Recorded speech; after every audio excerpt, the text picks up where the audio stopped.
The Movies of the Meek, where we watch made-for-TV movies and miniseries so you don't have to.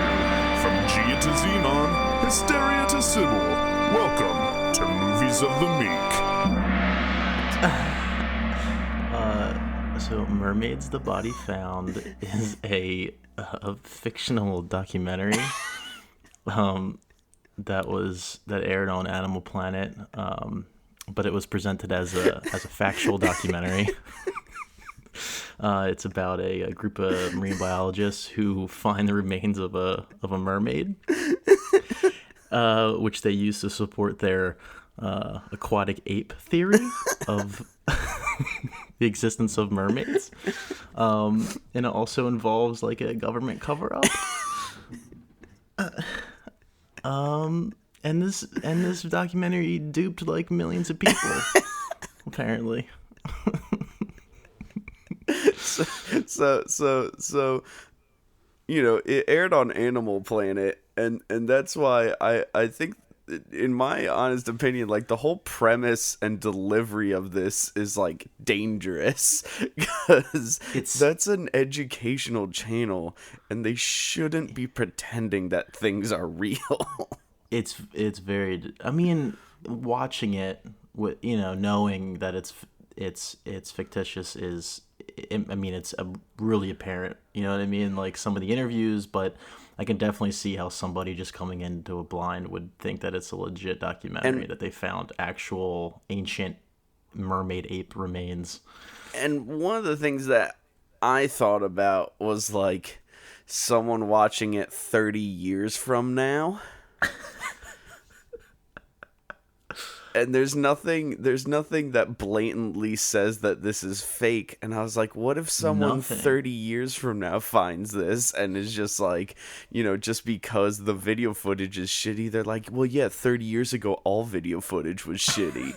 And so, yeah, they're just 100% positive that this is a real thing. And that was all part of the marketing efforts too. Like they had a website that, the night that it aired, it had a notice on the website saying that the government had taken the footage down, or like the site down, or whatever, just to trick people.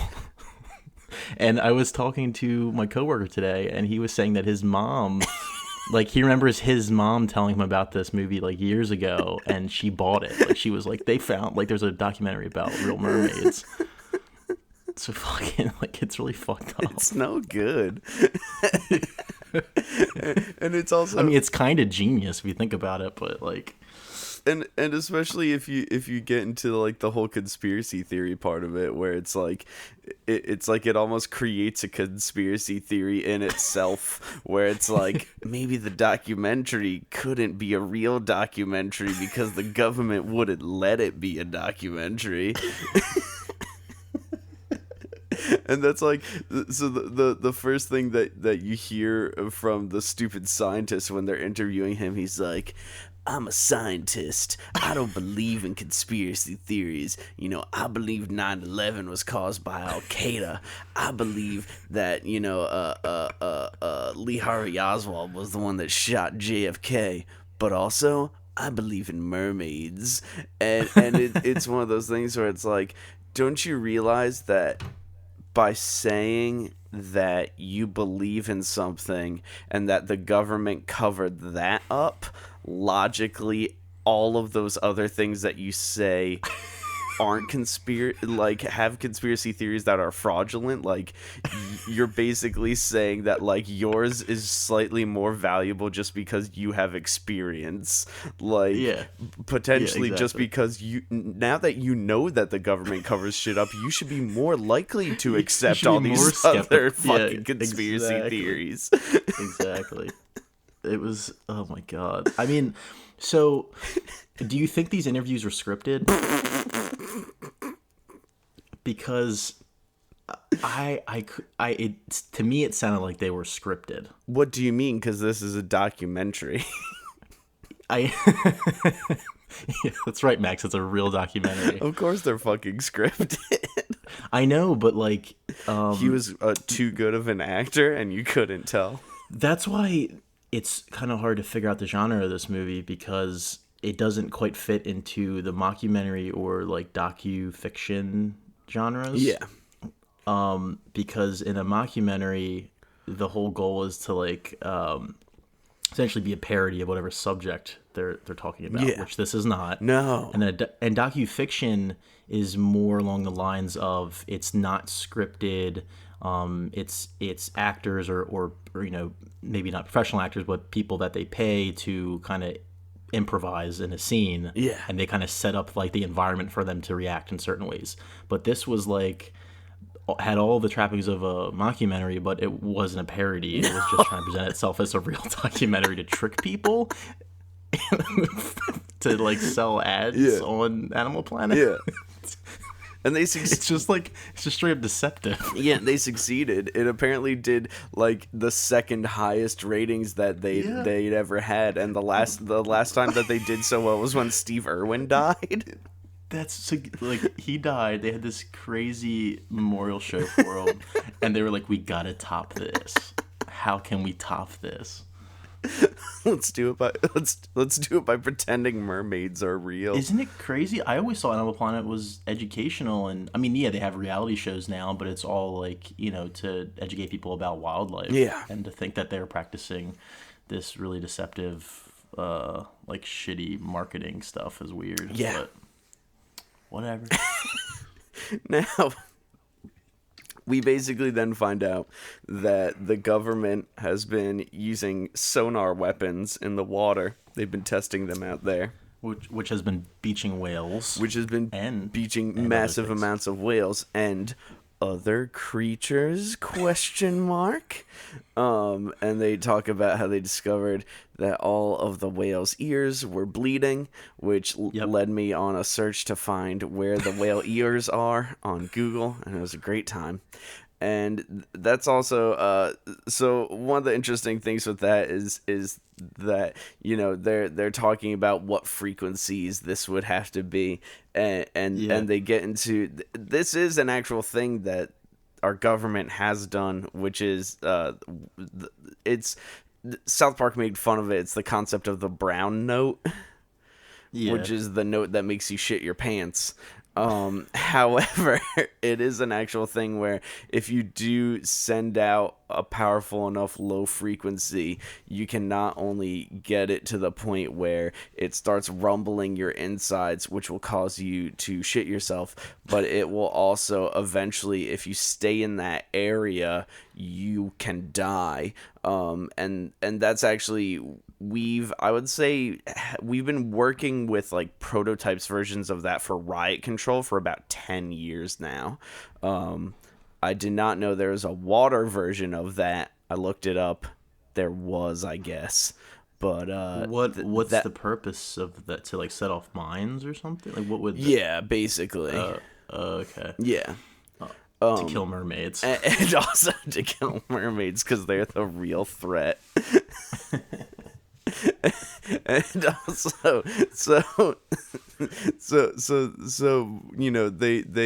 they see all these beached whales, and they're like, luckily we had this dumb-looking submarine in the water, and we were recording everything that happened. And so that's when they discover the brown note. They're like, oh my god, there's the brown note. And then they're like, but then we heard another sound. And so they named the sound the bloop. Yeah, so the bloop was something they recorded in in the 1997. But this is the second example of it, which happened in 2004. After the testing of this weapon. But so that's why they keep calling them the bloop creatures. And I thought it was the most annoying thing in the entire world. Yeah, it was. And then immediately after that, that's when they have this fake interview with this fake Navy officer, and he's like, the Navy tells us it's not real, so it's not real. What can I call you? So we saw a creature in the Navy's position. And it's just like, God, kill me. That is when I was like, this might not be a real documentary. because that sounded very fake. This documentary does that. They just like take tropes from like all types of documentaries and just mash them into one. Yeah. They even have like the super generic like History Channel narrator. Oh yeah. For a lot of parts. But yeah, it was just super weird. So they have that. They had like the Navy guy, like you just said. Yeah. With the pitch down voice and the blacked out face. Yeah. Oh my god. Oh, Jesus. So yeah, and then they bring in that other scientist who's I don't know what they're called. He's like a specialist in like voice patterns and like marine mammals or something. And he was the worst actor in this whole movie. He was trying very hard to be like like I don't even know what he's going for. I specialize in dolphin noises, and I specialize in the vocalized patterns. And what I really do is, what I would call these pitch frequencies, you would call words. And so basically, it's all about figuring out what the words are that the dolphins are saying. And when I heard those sounds, there were hundreds of possible words being said. The most I've ever heard. The most I've ever heard. And it's one of those things where it's like, so does that mean there are a lot of the things near the thing? Or did that mean that this creature was able to make multiple noises at once?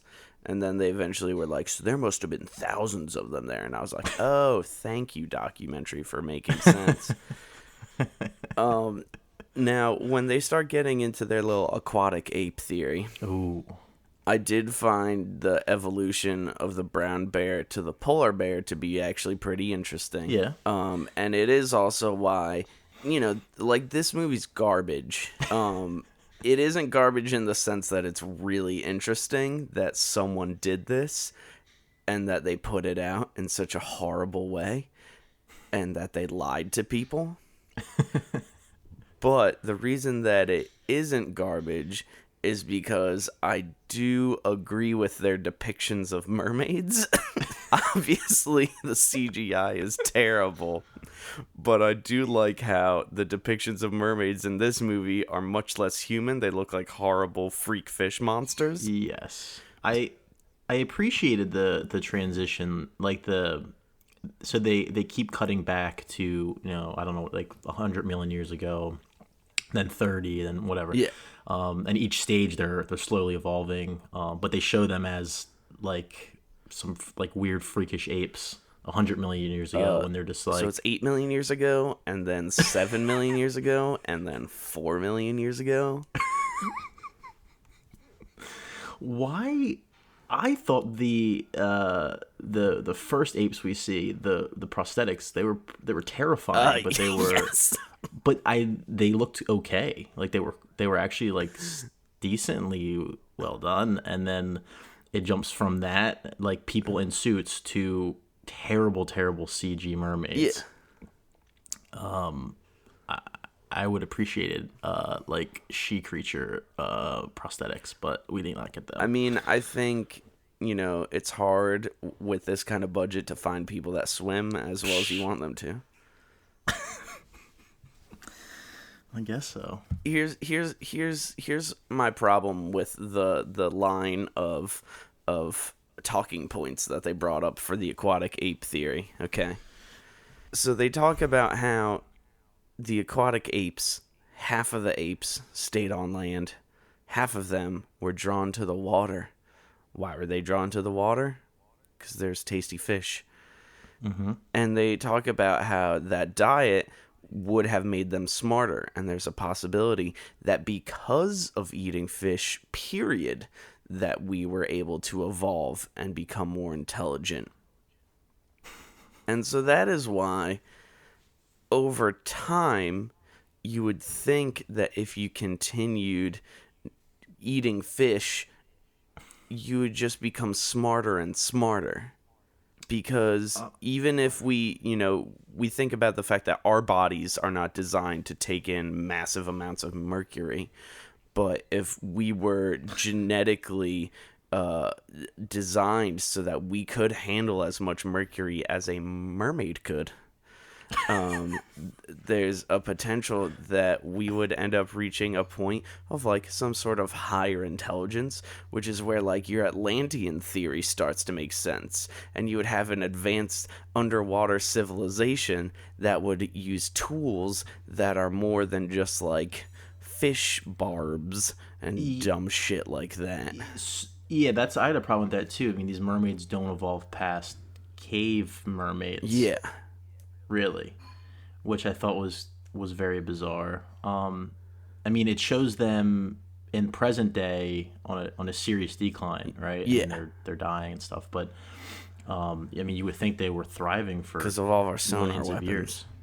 Yeah, our sonar weapons. Yeah. It's just one more animal we're causing to go extinct. I mean, maybe the path that they didn't feel like going in this movie is that the mermaids have been making spacecrafts and been leaving the planet for the past 100 years. Yeah, these mermaids don't evolve past like stingray barb spears, and so that raised another question. I mean, maybe you can tell me a clear-cut answer to this, but how do you make nets underwater, and how do you make string underwater? Seaweed. Like, is that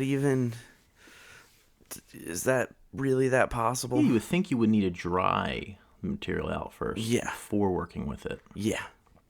And these mermaids were strictly aquatic.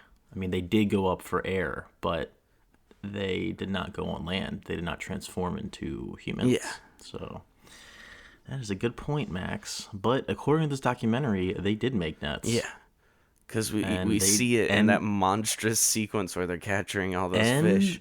And they did teach dolphins how to help humans fish. Which I thought was like the most inspiring scene of the whole movie.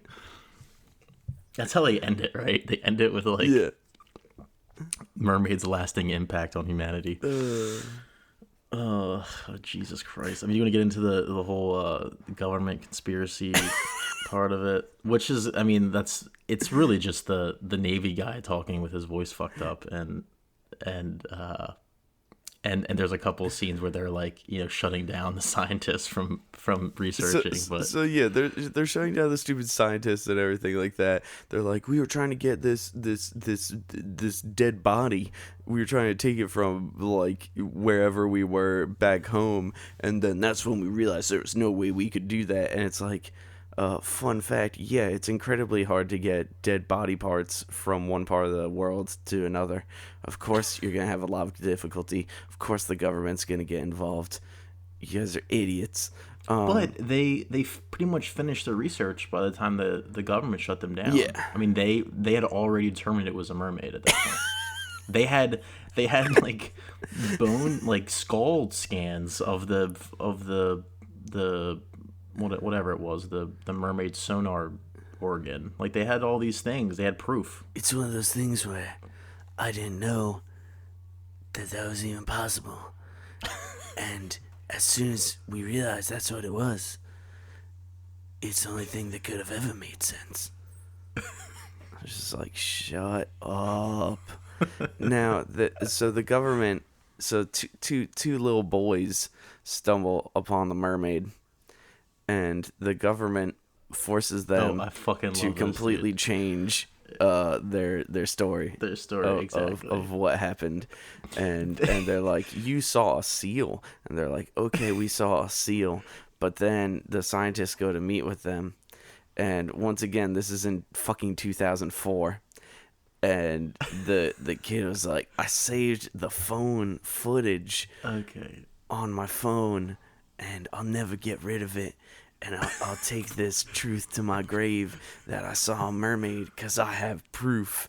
And then they show them the proof, and there's no way a cell phone in 2004 could ever take anything like that. There's no way the government would let that footage stay on the phone. Like, this is the least threatening government I've ever seen depicted in a film. Like, they they should have gone to the kid, like searched the house, taken the phone.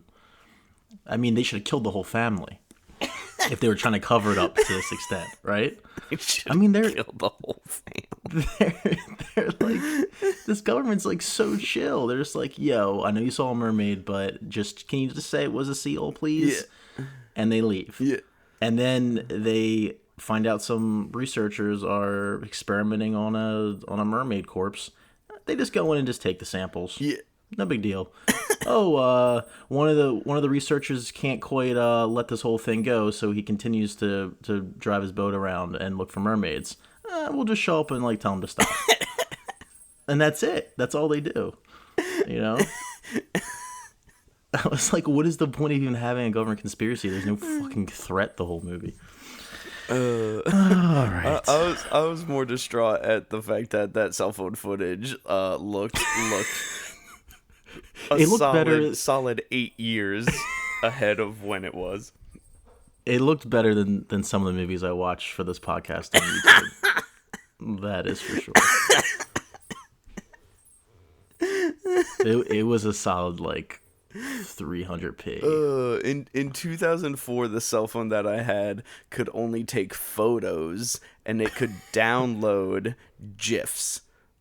Yeah, I think mine. Yeah, like you could get like a series of images that you could pretend to yourself was a video, but really it was like this horrible glitched monstrosity that like also looked like garbage, but you were also like, it's cool because the future is here. However, once again, I could not take video. I highly doubt that these kids would have had a phone that could do that. But they acknowledged that I think that phone they show was not advanced enough to take that quality of video, but they did acknowledge the fact that not many people had cell phones back then. Yeah. Which was a nice touch. Now, one of my favorite things in this movie is, so they, like you were saying, they keep going back and forth between different time periods, and it's like 8 million years ago, 7 million years ago, 4 million years ago, and you're watching this story of these mermaids, and then they finally get to like, I want to say like 3 million years ago or something like that. They get to like the Megalodon. And there's this story where they're just like, they would have fought the most epic and powerful shark that had ever existed, and they show how big the shark is in comparison to the mermaid, and it's like absolutely terrifyingly large. And then there's this like this beautiful string music comes in as, you know, the one mermaid decides to sacrifice himself so that his family can live. But it's like these horrible CGI models. And it's like these CGI fucking monsters that are terrifying looking. It's like, I don't feel anything for this creature. Also, this looks terrible. And so when he slits his chest open and starts bleeding, it just looks stupid. Like, don't try and make me feel anything, fake documentary movie. Like, what is your problem? And then that's when, you know, they start intersplicing like sequences with the stupid cave paintings, and they're like, and the fucking fishermen were like, this is, you know, maybe it was just dreams that fishermen had of becoming fish, or maybe it was that they were all mermaids and that they were fighting with mermen. And so, you know, I brought this up already to you, but I think it's important to talk about where I just think people are misinterpreting fucking cave paintings and misinterpreting hieroglyphics, because so hieroglyphics do have a way in which you can depict a series of events. Hieroglyphics, you read from left to right, down, right to left, down, left to right, down, right to left, down. But even in that case, it's never an actual like story of one person most of the time. You rarely see like a sequence of like, here's this person here, next frame is them doing something else, next frame is them doing something else. If anything, like, you'll have the first frame will be the person that all the other actions that happen are being influenced by. And so because of that, these cave paintings are really just depictions of the ways in which people are that they could only depict in these ways that they could relate to, these symbolic representations of what the ways they felt about people. So if you're a good swimmer, you're gonna have a tail because the only thing they knew that was a good swimmer was a fish. If you were a strong person, your upper body would be a bear or a bull. You know, and if we're gonna debunk ancient alien shit as well, okay, if you think about ancient civilizations, they worshipped the sun, okay? The sun is a god. You can think of Egyptian gods. They had the sun god. You can think of Norse gods. They had the gods of the sun and the moon. So the sun and the moon are up there, and we can't be there. So when we die, okay, when we die, we know that we're dead here, so logically, part of us goes up there. The only way that we can go up there would be if we could fly, and the only thing that we know that can fly is birds, so that's why we depict us with wings. But you're assuming that the cave painting that they showed was a real cave painting, right? It is not. I mean, I didn't look into it, but are there cave paintings with mermaid depictions? There are cave paintings with mermaid-like depictions. Okay. Well, yeah, I mean, I think what you said makes sense to me. I mean, the only thing that I want to add to that would be, I think it was a Werner Herzog documentary about cave paintings, and he said that, or in the documentary, they were speculating that they used like torchlight to kind of simulate movement with cave paintings. Okay. Because there was no other way to show movement, obviously, on a cave wall. Yeah. So when they were painting some of these things, they would paint them on curves of walls that would interact with the torchlight in certain ways to make it appear that like bison were running or hunters were throwing spears, stuff like that. But which is kind of interesting. It's like their first movie or something. Yeah. But yes, this movie just just shows crudely drawn mermaids on a cave wall and says, "See, proof." See our CG mermaid monster. It's proof. Now, all right. So there's a goof in this movie also.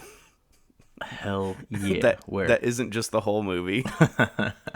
But at the very end of the movie, they go looking for the mermaid signal. Yeah. And they've pre-established that the sound that the mermaid makes is a frequency above that, which we can hear. But they're all using headphones listening for the signal.